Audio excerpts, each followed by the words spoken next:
पंट्री times की पत्रकार कामनी झा। इस समय हमारे साथ है धर्म रक्षक दारा सेना के राष्ट्रीय अध्यक्ष मुकेश जैन, जो कि हमारे ओम जी महाराज जी के साथ अक्सर आए हैं। इनका समाज सुधारक में और समाज के लिए बढ़ती गतिविधियों में इनका अहम योगदान है। आइए हमारे इनसे बातचीत के कुछ अंश। सर, मेरा पहला सवाल आपसे ये है कि दिल्ली विश्वविद्यालय और जेएनयू के देशद्रोही प्रकरण तथा गुरमेहर कौर पर आपकी क्या राय है? देखिए, जिस प्रकार से मीडिया इस प्रकरण को, मीडिया का एक खास देशद्रोही वर्ग इस प्रकरण को बढ़ा चढ़ा के दिखा रहा है, तो इसमें कोई दो राय नहीं है कि गुरमेहर कौर उन देशद्रोहियों की मोहरा बनी हुई है। और इसमें तो कोई शक ही नहीं है कि जेएनयू का एक बड़ा वर्ग छात्रों का, प्रोफेसरों का हिंदुस्तान को बर्बाद करने में लगा हुआ है। वो कश्मीर मांगे आज़ादी, बस्तर मांगे आज़ादी, इस तरह के नारे दे रहा है। इन सब नारों का मकसद एक ही है कि इस देश को खंड खंड करना। और खंड खंड क्या करना? CIA की एक योजना चल रही है कि पूर्वी तिमोर और दक्षिणी सूडान की तरह भारत को के पूर्वी और पूर्वोत्तर भारत को काट के एक अलग ईसाई देश बनाने के लिए CIA की एक बड़ी योजना चल रही है। और ये जितने भी नक्सली आतंकवादी गिरोह हैं, चाहे वो जेएनयू के हों, चाहे दिल्ली विश्वविद्यालय के हो, ये सब इसी मामले पर काम कर रहे हैं। इनका एकमात्र मकसद इस देश को ईसाई देश बनाना है। अमेरिका की शह पर, अमेरिका की फंडिंग पर, फोर्ड फाउंडेशन की फंडिंग पर, CIA की फंडिंग पर ये सब गिरोह काम कर रहे हैं और लगातार देश को बर्बाद करने में लगे हुए हैं। और मीडिया का एक बहुत बड़ा गिरोह इन देशद्रोहियों, इन आतंकवादियों के साथ खड़ा हुआ है। वो इनकी मामूली घटना को बढ़ा चढ़ाकर दिखाता है। नेक्स्ट, आप कह रहे हैं कि दिल्ली विश्वविद्यालय के प्रोफेसर नक्सलवादी आतंकवादी हैं। इस पर आपका क्या कहना है? देखिए, अभी हाल ही में 2014 में 5 मई 2014 को नक्सलवादी गिरोह के एक कुख्यात जी साई बाबा को, जो अंग्रेजी का प्रोफेसर है दिल्ली विश्वविद्यालय में, उसको महाराष्ट्र पुलिस ने गिरफ्तार किया था। और महाराष्ट्र पुलिस का कहना यह था कि ये नक्सली आतंकवादियों को, जो जी साई बाबा है दिल्ली विश्वविद्यालय का प्रोफेसर, ये नक्सली आतंकवादियों को मदद करता है, उनका सहयोगी है। उसको पकड़कर पुलिस ले गई थी और महाराष्ट्र की जेल में, नागपुर जेल में उसको 2 साल तक डाले रखा है। इसी के साथ साथ जो एक नंदिनी सुंदर नाम की एक प्रोफेसर है, वो भी इस काम में लगी हुई है।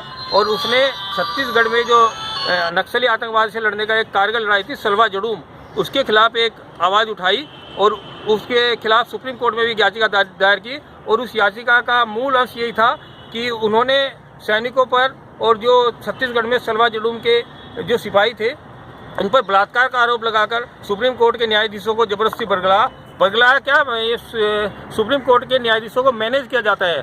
और इसमें इनको मैनेज करने में ये प्रशांत भूषण है, इंदिरा जयसिंह जैसे वकील हैं, फोर्ड फाउंडेशन के पैसे पर इनको खरीदते हैं और देश विरोधी गतिविधियों में और नक्सली आतंकवादियों के समर्थन में फैसले दिलाते हैं। तो ये नंदिनी सुंदर और जी साई बाबा जैसे लोगों ने सहयोग किया है। वाक्य पूरा हो तब बोल दिया करो, आप कम से कम में खत्म। मेरा आपसे ये सवाल है, जितने भी बड़े बड़े नेताओं और शिक्षकों का जो भी नाम लिया है, आपके खिलाफ, उनके खिलाफ आपके पास कोई प्रमाण है जिससे आप ये साबित कर सको कि वो आतंकवादी हैं या नक्सलवादी आतंकवादी है? कोई प्रमाण है आपके पास? सारे प्रमाण है, मैं बता दूं। जी साई बाबा जो दिल्ली विश्वविद्यालय का प्रोफेसर था, उसको पुलिस गिरफ्तार करके ले गई, जेल में रखा गया उसको नक्सली आतंकवादी समर्थन में। जो नंदिनी सुंदर है, उसको भी एक हत्या का मुकदमा उसके ऊपर चल रहा है। नक्सली आतंकवादियों ने कुछ हत्याएं की है, उन हत्याओं में पुलिस उसको वांछित है और पुलिस उसकी तलाश कर रही है और मुकदमा दर्ज है उसके खिलाफ भी। ये कोई अलग से बात नहीं है, ये सब साक्ष्यों के साथ बातें की जा रही हैं। अच्छा, मेरा आपसे अगला सवाल ये है कि देशद्रोही प्रकरण में राहुल गांधी और केजरीवाल अभिव्यक्ति की आज़ादी के नाम पर आरोपियों का समर्थन कर रहे हैं। आपके इस पर क्या कहना है? मैं जैसे पहले भी कह चुका हूँ कि एक बड़ा गिरोह इस देश को बर्बाद करने में लगा हुआ है। अरविंद केजरीवाल जैसे देशद्रोही लोग भी हमेशा इन नक्सली आतंकवादियों के सहानुभूति रखते रहे हैं। उनके सहानुभूति नहीं, मैं तो ये कहना चाहता हूँ कि अरविंद केजरीवाल जैसे देशद्रोही लोग ही इन नक्सली आतंकवादियों के मास्टरमाइंड हैं। ये तय करते हैं कि कब किस सैनिक को मारना है, कब हमला करना है और कब छुप कर बैठना है। एक हमने किताब भी लिखी है इस बारे में, जिसका नाम है देशद्रोही केजरीवाल का अमेरिकी नक्सली ईसाई आतंकवाद। इसमें कोई दो राय नहीं है कि जब इसकी आयकर विभाग की नौकरी से इसे कुछ समय के लिए अवकाश लिया था और ये अमेरिका गया था, तो अमेरिका ये फोर्ड फाउंडेशन, इसका जो परिवर्तन नाम का संस्था थी, उसके ये वो फोर्ड फाउंडेशन के अनुदान पर चल रही थी और 30,000 रुपये महीना की नौकरी ये अमेरिका से ले रहा था। अमेरिका के बलबूते पर ही ये नक्सली आतंकवादियों को समर्थन करता है। इस किताब में हमने दिया भी है कि 28 दिसंबर 2010 को अरविंद केजरीवाल ने एक देशद्रोही विनाश से अनुवाद है, जिसको देशद्रोह के आरोप में इस नक्सली ईसाई आतंकवादी को छत्तीसगढ़ सरकार ने और देशद्रोह के जुर्म में आजीवन कारावास की सजा दिलवाई है। किंतु जैसे ही न्यायालय उसको आजीवन कारावास की सजा देता है, तो अरविंद केजरीवाल और इसका गैंग, जिसमें मेधा पाटेकर भी शामिल है, प्रशांत भूषण भी शामिल है, मनीष सिसोदिया भी शामिल है, ये सब लोग कहते हैं कि ये निर्दोष है। मतलब जिसको कोर्ट दोषी ठहरा रहा है, इनको पता चल जाता है कि निर्दोष है। इनका एकमात्र मकसद जितने भी देशद्रोही है, जितने भी नक्सली आतंकवादी है, उनके लिए सर्वोच्च न्यायालय के न्यायाधीशों को मैनेज करना है और उसके बलबूते पर ये इन आतंकवादियों को छुड़ाते भी हैं। मणिपुर की इरोम शर्मिला विशेष सशस्त्र सुरक्षा बल कानून के खिलाफ लड़ रही है। केजरीवाल ने दिया 50,000 का सहयोग, इस पर आपके क्या विचार हैं? चाहे वो इरोम शर्मिला हो, चाहे मेधा पाटेकर हो, चाहे केजरीवाल हो, विशेष सशस्त्र सुरक्षा बल कानून भारत सरकार ने इसलिए बनाया था कि आतंकवादी इलाकों में जितने भी आतंकवादियों गतिविधियों में लिप्त लोग हैं, ये सैनिकों पर बलात्कार का आरोप लगाते हैं, सैनिकों के ऊपर उल्टे सीधे आरोप लगाते हैं। किंतु विशेष सशस्त्र सुरक्षा बल के कानून के तहत सैनिकों को ये पावर दी जाती है कि वो इस तरह की हथकंडे ना अपनाएं। मेरा ये कहना है कि इस प्रकरण में जितना भी कुछ हुआ है वो सब गलत है और ये इरोम शर्मिला जैसी लोग इस मामले को बढ़ा चढ़ा कर दिखाती हैं। इनका एकमात्र मकसद सैनिकों की हत्या, जो आतंकवादी हैं, चाहे मणिपुर के आतंकवादी गिरोह, चाहे नागालैंड का आतंकवादी गिरोह, इन सब गिरोह को परिचय देना होता है। और इरोम शर्मिला भी उन्हीं आतंकवादी गिरोह में शामिल है जिसमें अरविंद केजरीवाल जैसे देशद्रोही है।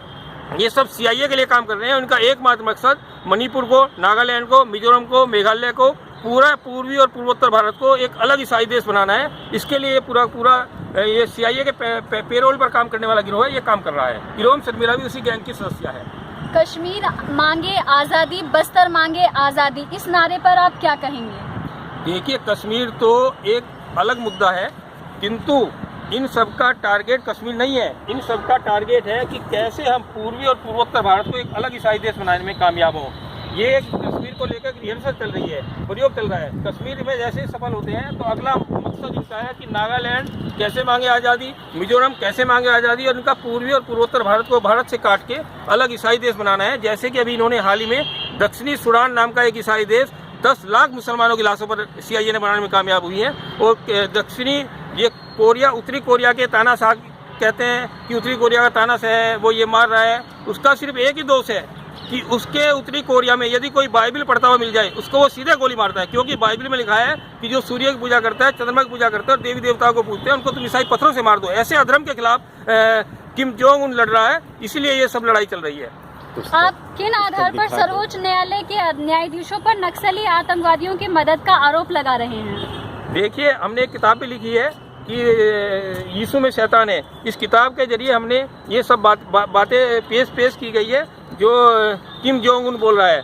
और दूसरी बात, मैं अब सर्वोच्च न्यायालय पर आता हूँ। सर्वोच्च न्यायालय के न्यायाधीश भ्रष्ट नहीं, महाभ्रष्ट हैं। KG बालाकृष्णन एक न्यायाधीश हुआ है, उसके खिलाफ सर्वोच्च न्यायालय के कपाड़िया साहब थे, उन्होंने कहा कि ये भ्रष्ट है, इसके खिलाफ सरकार मुकदमा चलाए, किंतु आज तक उस पर मुकदमा नहीं चलाया जा सका।